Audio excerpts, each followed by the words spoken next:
Play অফের আগে KKR এর জন্য এসে গেল খুশির খবর।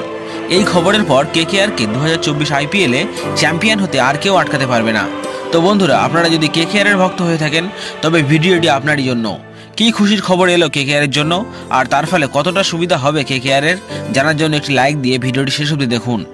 চলতি বছরে আইপিএলে প্লে অফের পর্ব শুরু হতে আর বেশি বাকি নেই, তবে তার আগেই বড় পদক্ষেপ গ্রহণ করল বিসিসিআই। তথ্য অনুযায়ী জানা গিয়েছে যে বিসিসিআই এবার ইংল্যান্ড ক্রিকেট বোর্ডের সঙ্গে হাত মিলিয়ে আইপিএল এর একাধিক ফ্র্যাঞ্চাইজির চিন্তা কমাতে চলেছে। বেশ কয়েকদিন আগেই আসন্ন টি-20 বিশ্বকাপের কথা মাথায় রেখে দল ঘোষণা করেছে ইংল্যান্ড ক্রিকেট বোর্ড। সাথে সাথে ইংল্যান্ডের বোর্ডের তরফ থেকে জানিয়ে দেওয়া হয়েছিল টি-20 বিশ্বকাপের দলের সুযোগ পাওয়া যেসব প্লেয়ার আইপিএল খেলছে তাদের টি-20 বিশ্বকাপের আগে ইংল্যান্ডে পাকিস্তানের সাথে শুরু হতে যাওয়া টি-20 সিরিজে খেলার জন্য আইপিএল প্লে অফের আগেই দেশে ফিরতে হবে।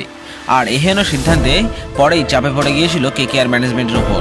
2024 আইপিএলে এখনও অবধি 11টি ম্যাচ খেলে 8টিতে জয় নিয়ে 16 পয়েন্টের সাথে 1 নম্বরে রয়েছে কেকেআর। প্লে অফে খেলা আর আইপিএল কাপ নেওয়া এখন কেকেআর এর জন্য সময়ের অপেক্ষা মাত্র। আর তাদের এই সাফল্যে অনেকাংশে উল্লেখযোগ্য ভূমিকা নিয়েছেন ইংল্যান্ডের তারকা ওপেনার ফিল সল্ট। নারিনের সাথে ওপেনিং করে প্রত্যেকটা ম্যাচেই কেকেআরকে বিধ্বংসী শুরু দিয়েছেন তারা। তাদের ওপেনিং জুটির জন্যই এবছর পাওয়ার প্লেতে রান রেটের দিক দিয়ে কেকেআর সবচেয়ে এগিয়ে। ফিল সল্ট এই পর্যন্ত 11টি ম্যাচ খেলে 183 স্ট্রাইক রেটে করেছেন 429 রান। তাই ইংল্যান্ডের এই ঘোষণায় অনেকটাই চাপে পড়ে গিয়েছিল কেকেআর ম্যানেজমেন্ট। প্লে অফে তার জায়গায় কাকে খেলাবে আর সে সল্টের মতো পারফরমেন্স করতে পারবে কিনা তাতে বেশ সন্দেহই ছিল। তবে বিসিসিআই এর মধ্যস্থতায় এই চিন্তা কমতে চলেছে কেকেআর এর। প্লে অফের আগে ফ্র্যাঞ্চাইজিগুলির চাপ কমাতে সব দিক বিচার করে বিসিসিআই ইংল্যান্ড বোর্ডের সঙ্গে আলোচনা করেছে এবং সূত্রের খবর অনুযায়ী প্লে অফে খেলার সুযোগ পাওয়া দলগুলিতে যেসব ইংল্যান্ডের প্লেয়ার থাকবে তাদের আপাতত জাতীয় দলের সঙ্গে যোগ দিতে হবে না বলেই খবর মিলছে।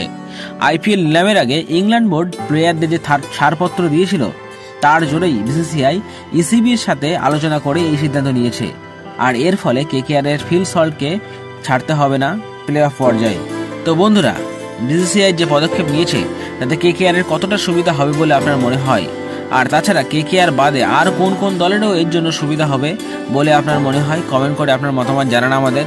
তবে বন্ধুরা, আপনিও যদি মনে করেন যে কেকেআর এর 2024 আইপিএল চ্যাম্পিয়ন হওয়ার পথে যে একমাত্র বাধা ছিল তা বিসিসিআই এই পদক্ষেপের ফলে উপড়ে গেল আর এবছর কেকেআরকে চ্যাম্পিয়ন হতে আর কেউ আটকাতে পারবে না, তবে ভিডিওতে একটি লাইক দিয়ে আমাদের চ্যানেলটি সাবস্ক্রাইব করে রাখুন।